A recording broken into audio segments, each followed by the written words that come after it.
हुकूमत पंजाब की तरफ से एक पल्स प्रोजेक्ट का इनकाद किया गया। घर घर जाकर मलकियत की पहचान को शो करना है, उनका रिकॉर्ड को डिजिटल करना है, कंप्यूटराइज करना है।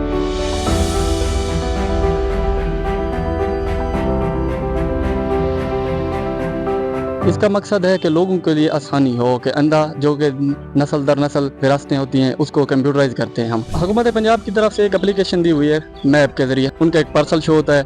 हमें रिक्वायर्ड जो होता है आईडी कार्ड और उनकी फ़र्द मिलकियत हो या बिजली का बिल हो, ये चीज़ हमें रिक्वायर्ड होती है।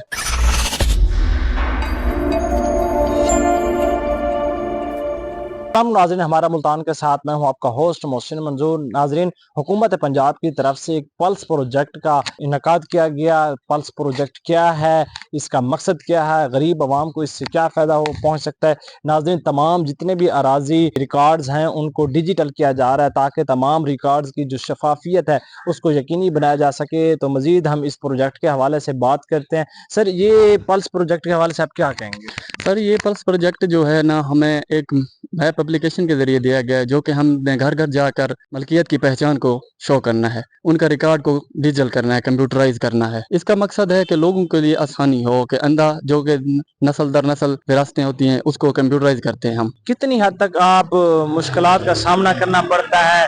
तमाम घर घर जा जाकर रिकॉर्ड्स को कैसे आप मैनेज करते हैं और किस तरह आपके पास रिकॉर्ड उनका शो होता है? ये तो लोगों पे डिपेंड करता है कि लोग कोऑपरेट अच्छा करते हैं तो हमारे अच्छा वर्क हो जाता है। अगर लोग कोऑपरेट सही नहीं करते, गर्मी भी होती है, बहुत ज़्यादा शदीद मुश्किलात सामने आती हैं, वो भी हम फेस करते हैं। देहाती इलाके हैं, उनमें जाकर हम बहुत से मुश्किलात का सामना हमें आता है। तो ये किसी के मैप के थ्रू, किस चीज के थ्रू आप ये रिकॉर्ड जो है वो सेव करते हैं, और क्या क्या आप एक जब किसी के घर जाते हैं सामान लेते हैं, क्या क्या चीजें रिक्वायर होती हैं आपको? हमें हुकूमत पंजाब की तरफ से एक एप्लीकेशन दी हुई है मैप के ज़रिए, हम घर घर जाकर अपनी लोकेशन के ज़रिए उनके घर जाते हैं, उनका एक पार्सल शो होता है। हमें रिक्वायर्ड जो होता है आईडी कार्ड और उनकी फ़र्द मिलकियत हो या बिजली का बिल हो, ये चीज़ हमें रिक्वायर्ड होती है। आप बताइएगा, गर्मी की इतनी शिद्दत है, लोग घरों के अंदर बैठे हुए हैं, तो आपके लिए कितनी हद तक मुश्किल हो जाती है लोगों को बाहर बुलाना, उनके साथ उनको समझाना?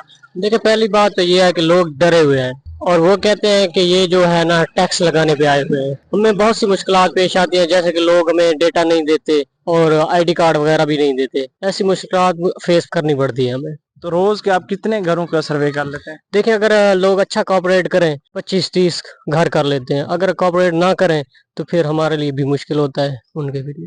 तो लोग आपसे कुछ सवालात पूछते हैं या कुछ कहते हैं कि नहीं हम डेटा नहीं दे सकते, या कुछ ऐसा वैसा? जी जी, हमसे बहुत से लोग हर जगह जहाँ भी जाते हैं, जिस घर में भी जाते हैं, वो हमसे सवाल करते हैं कि आप किस लिए आए हैं और आपको ये डेटा क्यों मुहैया करें।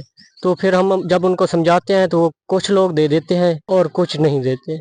तो जो लोग नहीं देते या उनका रिकॉर्ड नहीं होता हुकूमत पाकिस्तान की तरफ से, तो इसके हवाले से आपको कुछ गाइडलाइन दी गई है या फिर वो लोग मिस हो जाते हैं? नहीं, उनके लिए भी हमें गाइडलाइन दी गई है कि उन जो हमें डेटा प्रोवाइड नहीं कर रहे उनको छोड़ दें। वो हमारी और टीम आएगी, रिविजिट करेगी, वो उनके साथ जो होगा पटवारी से बात कराएंगे या नंबरदार से, किसी से भी, वो उनका डेटा लाजमी हासिल करना है। नाज़रीन, आपने जाना गर्मी की इतनी शिद्दत में ये घर घर जाकर सर्वे करते हैं ताकि तमाम जितना अराजी रिकॉर्ड है उनकी शफाफियत को जो है वो यकीनी बनाया जा सके। जी।